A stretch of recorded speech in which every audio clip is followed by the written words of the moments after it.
Our next presenter is David Roy. David is head of the Biological Records Centre in the UK Centre for CEH, Centre for Ecology and Hydrology.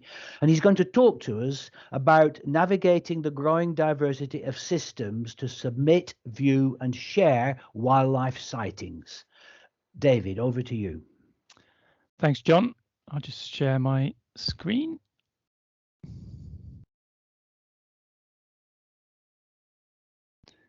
If somebody could just confirm they can see that okay.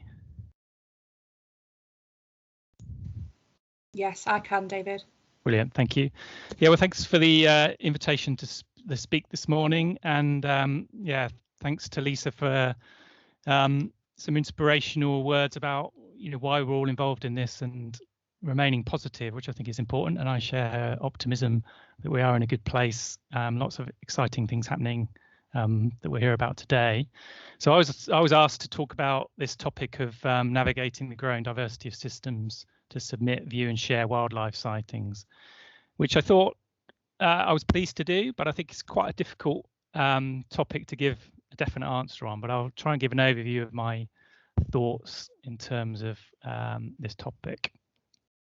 So by way of background, I think we're all aware that citizen science is a phenomenon. It continues to evolve and diversify. And this nice visualization illustrates the sort of progression or growth of citizen science since the 90s, before the term really existed. And I think we should probably be calling it community science now, but that's another topic. But what we've seen from this review of a whole range of projects and scoring them by a whole variety of characteristics across the environmental field, we saw in the early or the pre-90 period the establishment of many recording schemes which took a simple approach to recording wildlife, and we saw this trend towards complexity, more complex approaches, and then a trend towards wider participation, mass participation. And so now I think we're in a place where there's mass participation and wider engagement is a clear target for lots of what we're doing, and that takes us often to a simple approach to engage audiences with different expertise. And this growth has been facilitated clearly by technology, which makes it much easier to develop websites, communicate, and mobile devices, for example. So that's sort of diversification or radiation of citizen science is clearly happening. The other thing we're seeing, I think, is a greater appreciation of nature and wildlife. And this nice illustration from the NHM, or designers working with the NHM, who looked at the first lockdown, what we saw in terms of environmental data patterns. And they had a case study on wildlife recording, submission of sightings. And we did see through iRecord, for example, a clear increase in the submission of wildlife sightings across a whole range of groups. If you remember back to that period, it was nice weather, but even beyond that, I think we definitely saw more people joining to contribute their observations and appreciating wildlife. So we've got an opportunity to build on that. And clearly within the biological recording world, the NBN family there's a huge diversity of interests and systems and organizations contributing expertise. As Lisa said, we're not alone in doing this. We are working together on the objective of improving the state of the environment.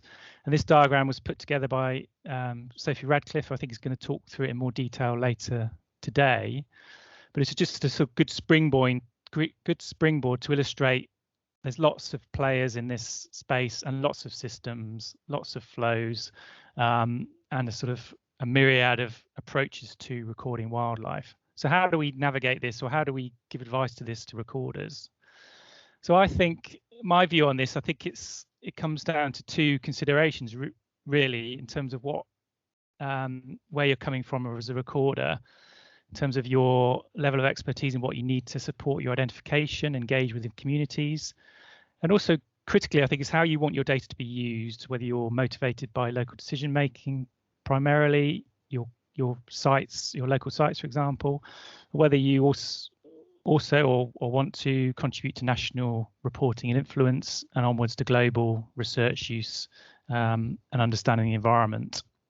And this may take you in different paths in terms of how you submit your records. But of course, this assumes you know what there's good communication about the options out there. So to illustrate this in a bit more detail, there's clearly, I guess, two, in my mind, sort of community online platforms which use crowdsourced identification to support their communities. They both have fantastic interfaces and lots of support for their communities in an online world. And they have commonality in providing this crowdsourced view, but they also have differences in terms of iNaturalist has pioneered the way in terms of using image classification to support identification. So to potentially lower the burden, the taxonomic burden of understanding what you found. And iSpot has excellent links into how you take your learning onwards in terms of linking into learning and development opportunities. So for the widening engagement and new recorders, these are certainly good options. But I wouldn't forget the fact that communities are supported in online and offline ways through the whole myriad of organisations involved in biological recording. So the diagram on the left is a tree of recording schemes, many of which are supported through the Biological Records Centre. A number of those have various capture systems, both offline and online. Some clearly excellent things, massive user base such as BirdTrack, the record pool system, and the Mammal Tracker app are sort of three examples. And from the local record centre perspective, some really nice interfaces for their communities through the COFNOD system and the record system that's, I think, is being rebranded as Swift. So there's let's not forget that there's excellent examples of community support and engagement happening across the network with systems to go alongside them. And in recognition of this, one solution to try and connect up these systems, accepting that they're aiming at different audiences, is to try and standardize approaches in terms of software and how data is captured and shared across the network. I guess this is where we've been investing in Biological Record Centre's effort, is to help develop the Indicia tools that are used across a range of projects, traditional biological recording projects, but also structured monitoring and citizen science engagement tools such as the FitCount app for pollinator monitoring. And alongside that really is again, a key aspect of this is trying to sort of minimize the impact on the critical people in the system, as far as I see it, which are the real experts who can review data to give us an understanding if it's fit for use for onward things such as atlases, trend work, research work, local planning work. So iRecord is an Indicia system that connects to a range of other Indicia systems to provide a window into the verification of that data and provided various tools to help support verifiers doing that role. And critically also has good links in terms of making the data immediately available to the record centres, national schemes, and where possible, rapid flow to the NBN Atlas. So Sophie will show this afternoon sort of how we're developing that flow, rapid flow onto the NBN Atlas for onward use. And we're incredibly grateful to the 800 or so experts, leading experts locally and nationally, who are helping to verify records coming through the system. And we're now up to around 65% of records have been reviewed, which is a huge undertaking by that community.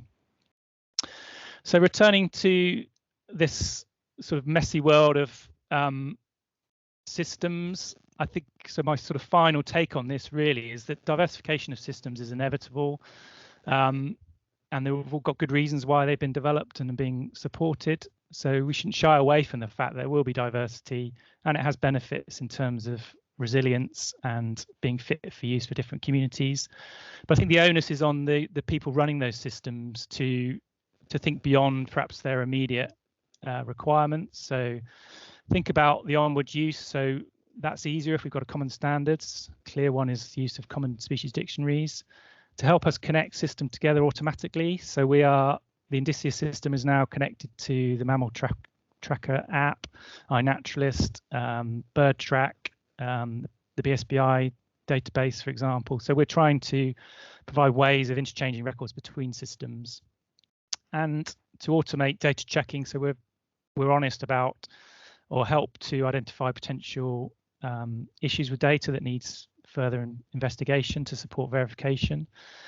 And in my view, we really need to support the verification part of the system, which is incredibly valuable, but calls on a lot of volunteer time from experts who contribute in all sorts of ways. And ultimately, we should all be looking to achieve local, national, and international data flow, regardless of the sort of input systems that are used. So hopefully that gives you a sort of rapid overview of some thoughts in this area, but I'd like to particularly thank all the recorders and coordinators who we all rely on, and my colleagues for providing some of the material. Thank you.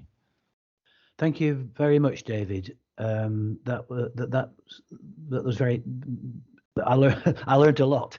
Now, do we have any specific questions for David?